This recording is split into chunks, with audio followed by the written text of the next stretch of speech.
कि भारत की पार्लियामेंट में एक बड़े नेता ने कहा अंबेडकर अंबेडकर अंबेडकर अंबेडकर अंबेडकर, इतना नाम अगर किसी एक भगवान का लेते तो आपको मुक्ति मिल जाती। मैं आपको बता दूं कि किसी भी भगवान से सबसे पहले हमारे लिए बाबा साहब भीमराव अंबेडकर हैं। भारत की आज़ादी के दौरान एक ऐसा चिंतक जिसने मानवतावाद को सबसे ज़्यादा महत्व दिया, उन्हीं को और भारत के संविधान को ही, वही हमारा रास्ता है, उसी को लेकर हमें चलना है। तो इसीलिए मैं आपको यह अभिवादन करता हूँ, जय भीम। और एक महत्वपूर्ण बात के साथ अपनी बात शुरू करता हूँ।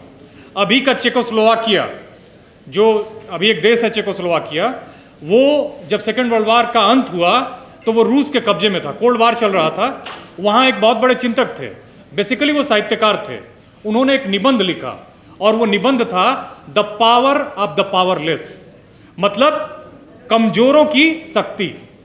और ध्यान से सुनिएगा, वो एक आम आदमी थे, वो साहित्य लिखा करते थे, मतलब साहित्यकार थे, नाटक लिखा करते थे बेसिकली। बाद में वो चेकोस्लोवाकिया के राष्ट्रपति बने। एक सामान्य आदमी इसलिए बने, उन्होंने उस लेख में साफ साफ कहा था। और आपको याद होगा, आपने अगर 6 महीने पहले भाषण सुना होगा कनाडा के एक बड़े नेता का, जब ट्रंप ने कनाडा के ऊपर कई तरह के हमले किए। एक तरह का वो साम्राज्यवाद ही था। जब अमेरिका दबोच लेना चाहता था कनाडा को, तो उन्होंने उसका विरोध किया और एक जोरदार भाषण दिया। उस भाषण में उन्होंने चेकोस्लोवाकिया के एक ठेले वाले का जिक्र किया। ठेला वाला सब्जी बेचा करता था, फल बेचा करता था, और उसने अपने ठेले पर लगा रखा था दुनिया के मजदूरों एक हो। याद रखिए, सेकेंड वर्ल्ड वार के बाद रूस के कब्जे में था चेकोस्लोवाकिया, पोलैंड और ये सारे देश। और ये उतना ही खोखला भाषण था या नारा था जितना झूठे मैंने तमाम रूस की स्टालिन को बहुत सारे लोग हीरो के तौर पे लेते हैं, मैं भी हीरो और विलन दोनों के तौर पे लेता हूं। तो कब्जे में था चेकोस्लोवाकिया और कम्युनिज्म वहां लोगों का उत्पीड़न कर रहा था, ये सच था। और उस दमन में वो ठेले वाला अपने उस पर रोज लगाता था इसको, जबकि वो इस बात में विश्वास नहीं करता था। हावेल ने साफ साफ अपने लेख में लिखा कि जो सत्ता होती है वो लोगों को झूठ की आदती बना देती है, और सत्ता अपनी सारी शक्ति इसी झूठ से पाती है। और उसका काउंटर बस एक ही चीज है, और वो है सच कहना। कमजोर से कमजोर आदमी जब सच बोलने लगता है तो झूठी सत्ता बेमानी हो जाती है और कमजोर हो जाती है, और वो उसका अंत होना शुरू हो जाता है। तो वाक्लाव हावेल बाद में चेकोस्लोवाकिया के राष्ट्रपति बने। अभी भारत की जो स्थिति है मैं आपको साफ साफ बता देता हूं। इसको याद रखिएगा कि भारत में 2014 में 1% लोगों के पास 22% धन था, और वो धन बढ़ के 40% हो गया है। और इसको जाके आप दूसरों को कहिएगा, 22% धन 40% हो गया है। इस देश के 10% लोगों के पास 58% धन है। 10% लोगों के पास 58% है। नीचे के 50% लोगों के पास केवल 15% है। आपकी गरीबी, मैं भी एक सामान्य आदमी हूं, हमारी गरीबी का सारा जो कारण है वो कहीं ना कहीं ये जो सिस्टम है उसमें है। मैं किसी एक व्यक्ति को दोष नहीं देता हूं, लेकिन जब सिस्टम ट्रांसपेरेंट नहीं होता है, सिस्टम डेमोक्रेटिक नहीं होता है, तो नुकसान समाज के सबसे कमजोर और गरीब आदमी का होता है। हम सभी गरीब हैं। 2014 में जो भारत की आर्थिक स्थिति थी, अभी 2026 में बहुत ही बुरी हालत में है। और इसका मैं एक छोटा सा एग्जाम्पल, मैं बिना आंकड़ों की बात नहीं करता हूं, एक छोटा सा एग्जाम्पल, जो वर्ल्ड इनइक्वालिटी लैब है पेरिस में है, वो नागपुर में नहीं है, पेरिस में है। और वो साफ साफ 4-5 लोगों के रिसर्च पेपर हैं, सोमांची हैं, पिकेटी हैं, नवनीत कुमार हैं, और एक और लुकास चांसल हैं। 4 लोगों की रिपोर्ट है, और उसमें वो साफ साफ कहते हैं कि 2014 से लेके 2014 में ओबीसी का जो भारत का धन है उसमें 20% हिस्सेदारी थी, घट के 9% हो गई है। एससी शेड्यूल कास्ट की हिस्सेदारी वो 1.9 थी, थोड़ी सी बढ़ी है, 2.3% है। आदिवासियों का कोई सटीक डेटा नहीं है, माइनॉरिटीज का, ये चारों वर्गों का मिला के भारत के धन में केवल 13% हिस्सेदारी है। ये मैं नहीं कह रहा हूं, वर्ल्ड इनइक्वालिटी लैब की रिपोर्ट जो 2023 में आई वो कहती है। इसको मैं बार बार कहता हूं, याद रखिएगा, इसलिए कह रहा हूं क्योंकि आप कहीं है ही नहीं।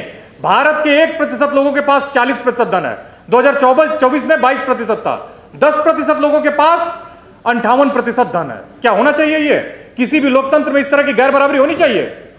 कोई सिस्टम है? आप समझते हो कि मैं गरीब हूं, आप गरीब नहीं हैं, आप इसलिए गरीब हैं क्योंकि आप उसी झूठ में बह रहे हैं जो वाक्लाव हावेल कहता था। हावेल इसीलिए इस बात को कहता था कि आप जिस दिन केवल सच बोलिए, आप बहुत आंदोलन मत करिए, आप बस ये बताइए कि आप भी अगर पाखंडी हैं उसको भी बोलिए। मैं ये कहता हूं ना कि ये जो बातें होती हैं ना ओबीसी, एससी, एसटी और माइनॉरिटीज की, हम अपने व्यक्तिगत जीवन में कितने संवेदनशील हैं माइनॉरिटीज को लेकर।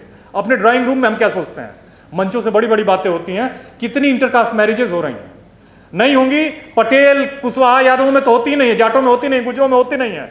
आप एससी एसटी से कब करोगे? आप सोचो कि इसी देश में अछूत होना एक समस्या थी, छुआछूत एक प्रॉब्लम थी, लेकिन इस तरह की चीजें कब आगे बढ़ेंगी? हमारे एक दोस्त हैं जो यहीं खड़े हैं, वो कहते हैं कि इंटरनेशनल मैरिजेस करिए आप। वो कहते हैं कि भारत में एक आदमी को दिल्ली में जैसे शहर में घर खरीदने के लिए 30 साल लग जाते हैं, अमेरिका में आप अपनी 3 साल की कमाई से घर खरीद सकते हैं। घर नहीं है, आप रोड पर बाइक से चलते हुए जैसे एक छोटे से जीव की तरह मर जाते हैं। यही आपकी हैसियत है। अपनी हैसियत बढ़ाइए साथियों, और वो हैसियत ऐसे बढ़ेगी जब आप मिलकर लड़ेंगे।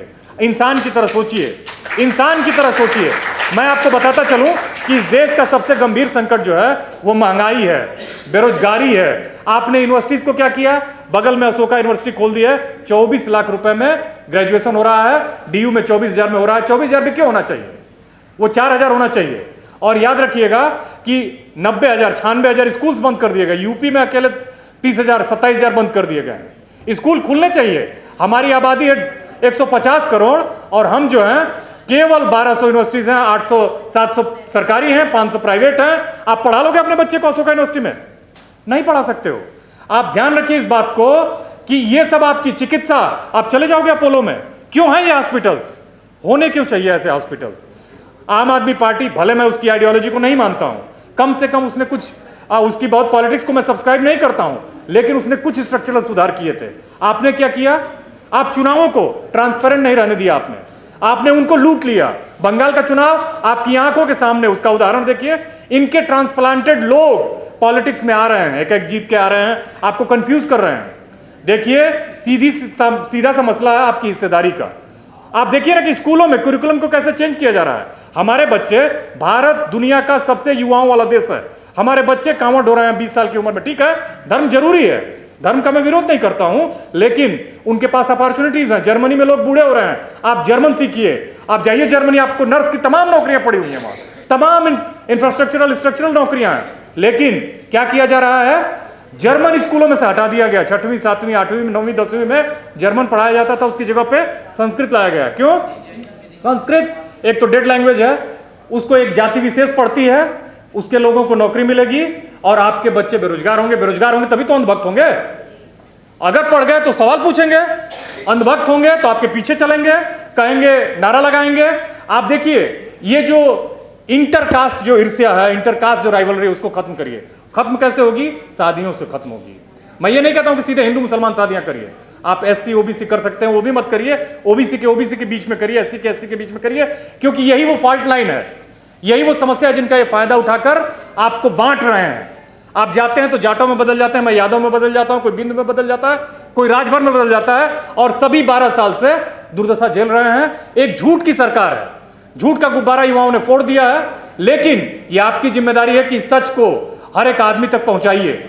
याद रखिए, आपको लगता होगा कि सच बड़ा कमजोर है। गांधी ने उसी सच के एक्सपेरिमेंट, उनकी ऑटोबायोग्राफी की टाइटल है my experiments with the truth, उसी सच का उन्होंने एक्सपेरिमेंट किया और एक महात्मा बन गए।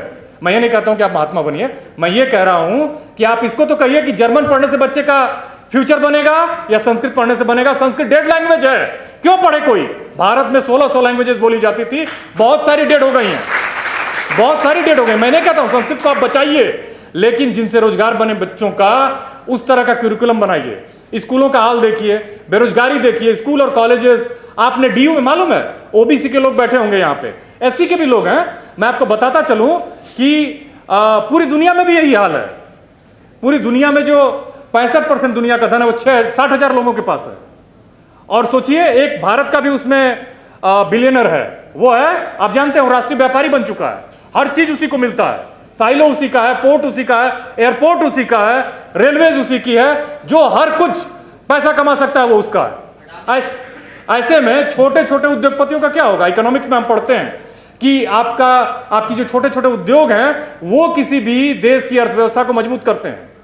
तो ऐसी स्थिति में वो कमजोर हो रहे हैं।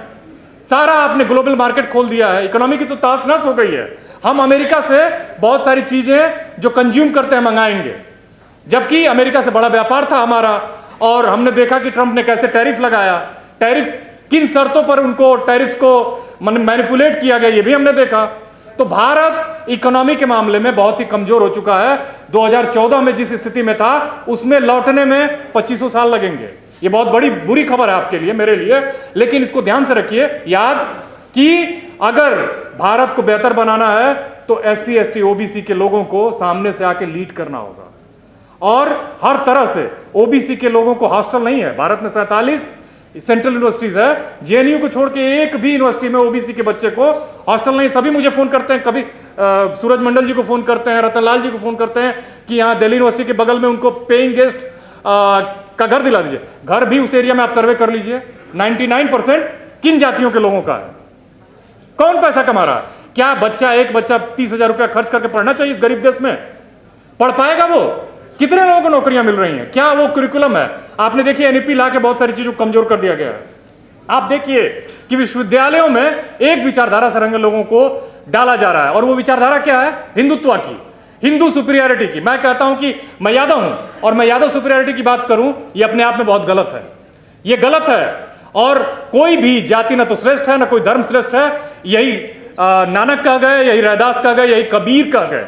कबीर ने कहा कि तू जो ब्राह्मण ब्राह्मणी का जाया, आन बाट काहे नहीं आया। नानक ने कहा सरबत दा भला, सबका भला, सरबत दा भला।